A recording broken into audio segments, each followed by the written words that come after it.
entiendo esa perspectiva, ¿no? Entonces vos lo que planteás es que finalmente había un problema heredado, que de la manera en la que lo solucionaron, que es prolongándole el tiempo de la concesión, lograban resolver el problema sin estos otros contratiempos que podrían haber tenido si se fuera directamente un juicio en el CIADI y hubiésemos tenido una causa como la de, podríamos poner el ejemplo de YPF o la causa de aerolíneas, que creo que es otra de las que vos mencionaste en su momento. Ahora, déjame ir a algo más profundo. Como decenas y decenas de causas. causas. Perdón, YPF no la perdimos en el CIADI, había una denuncia en el CIADI, se hizo una negociación como esta, a diferencia que se pagaron 5.000 millones de dólares, todos juntos, por YPF, y ahora sigue habiendo una denuncia que nos puede costar otros 3.000, 4.000 millones de dólares, que eso sí lo pusimos todos los argentinos. Una YPF hoy que vale, ahora, creo que un quinto de lo que pagamos. Déjame hacer una reflexión un poco a modo de corolario, para unir este problema con todo lo que veníamos hablando antes de balance del pasado de la Argentina y proyección futura. El punto es que la familia de Macri era dueña de un porcentaje de acciones de esa autopista que poco después de haber asumido Macri la vendió con un aumento significativo del valor. El problema es que, por ejemplo, varias de las personas que estaban en las compañías dueñas de las autopistas luego pasaron a trabajar en el Estado. Te voy a simplificar algunos. Un señor Boto, gerente ejecutivo de licitaciones y compras de Vialidad Nacional, que trabajaba en la empresa Albertis Infraestructura, que era de los propietarios de los concesionarios de las autopistas. Alejandro Cabilia, gerente de recursos humanos de Vialidad Nacional, había trabajado en SOCMA. Marta Arancibia, gerenta de calidad de Ausol, entró como designada del Departamento de Planeamiento. Federico Henke, que fue jefe de producción de Ausol, o sea, de la autopista, pasó a cargo de gerente de proyectos de obra de Vialidad Nacional. El señor Ricardo Sdart, que era uno de los máximos encargados de la mesa de negociación del Estado de Ausol y Acceso Este, era gerente ejecutivo de asuntos jurídicos y anteriormente, hasta el 2009, era socio del estudio de abogados que patrocinaba a Ausol.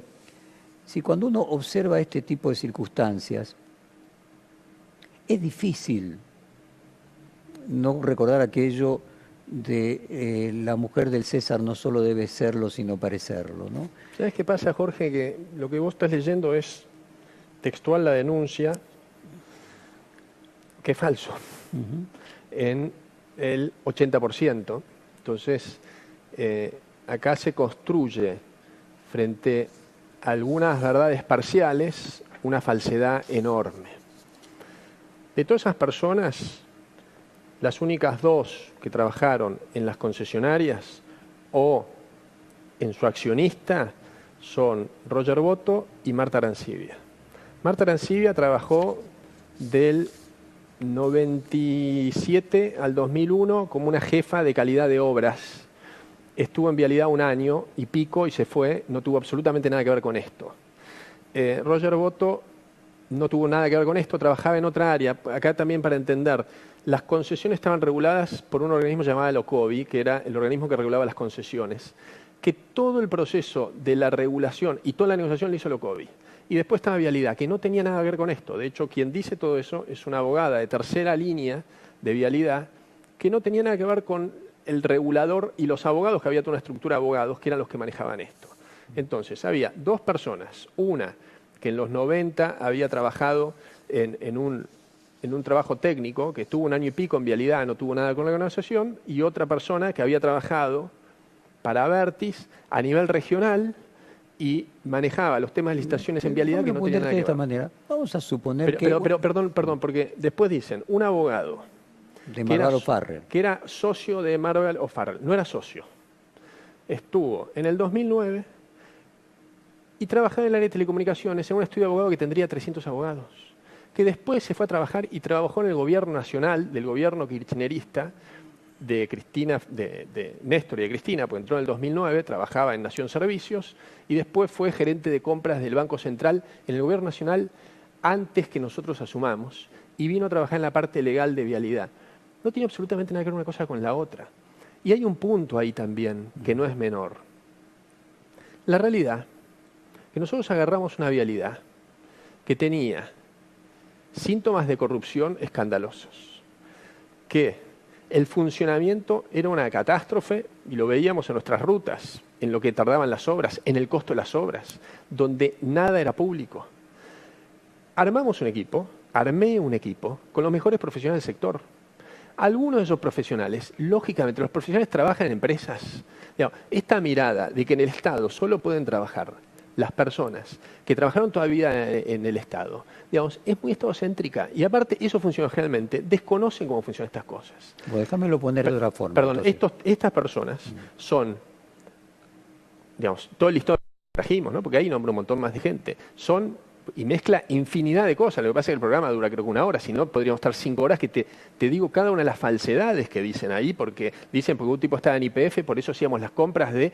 Digamos, todo un despropósito de un cuento de fantasía, que lamentablemente logran lo que buscan.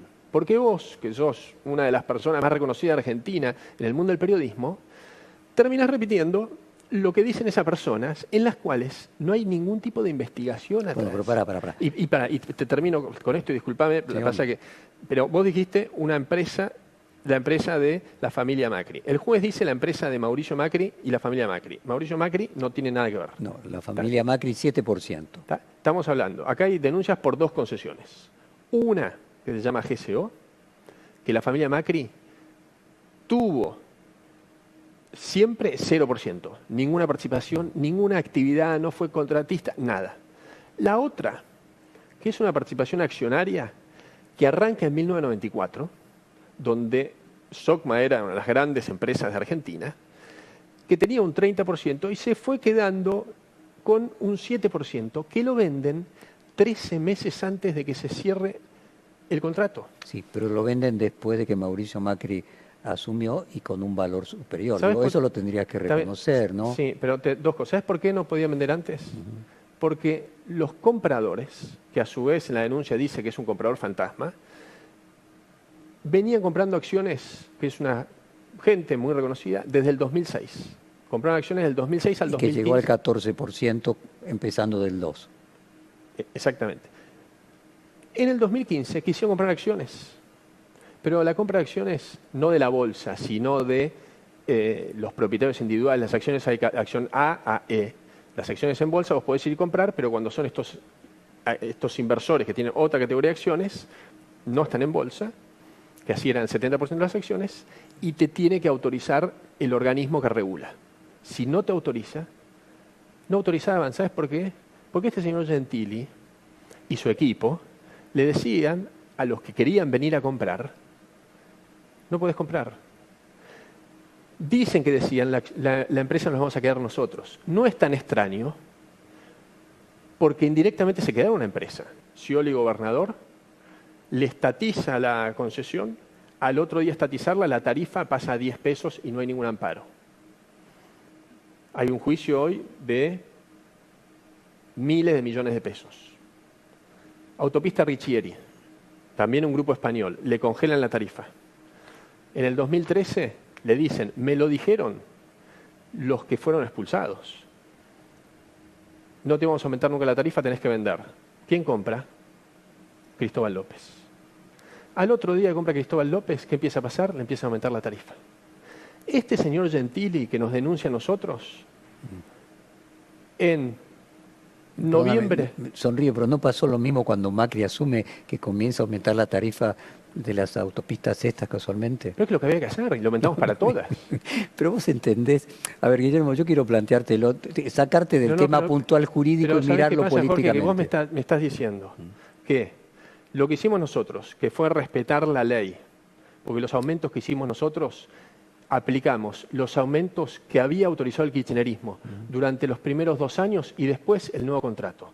En el periodo este que decís no, en el periodo este que se vendieron las acciones, lo que hicimos es aplicar los aumentos que había autorizado el kirchnerismo, ni más ni menos. Pero me estás comparando eso con el hecho de que una empresa que había invertido 550 millones de dólares, extranjera, que le vende por 7 millones de dólares a Cristóbal López, que tenía congelada la tarifa prácticamente del 2001 al 2013, que del 2013 al 2015 crece exponencialmente y que este señor que nos denuncia a nosotros, en el 2015, ¿sabés qué hace?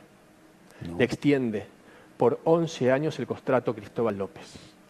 El señor que nos denuncia a nosotros por extender el contrato de Autopistas del Sol y GCO, que habían invertido y estaba reconocido por escrito más de $1.000 millones, a Cristóbal López, que se había quedado una concesión prácticamente sin poner un centavo, se la extiende 12 años. Comparto, y me parece que esto que vos decías de que sean todos iguales, vos mismo lo planteabas al comienzo de que habría que poder distinguir. Ahora vos fíjate esto, Guillermo, no solamente este señor hace la denuncia, Margarita Stolbizer, antes de que exista la renegociación, sino Margarita Stolbizer al comienzo, cuando se hace en 2016 el cambio de tarifa, ella misma hace una denuncia que luego el juez Rafecas la da por concluida porque no consideraba que existiera motivo de delito.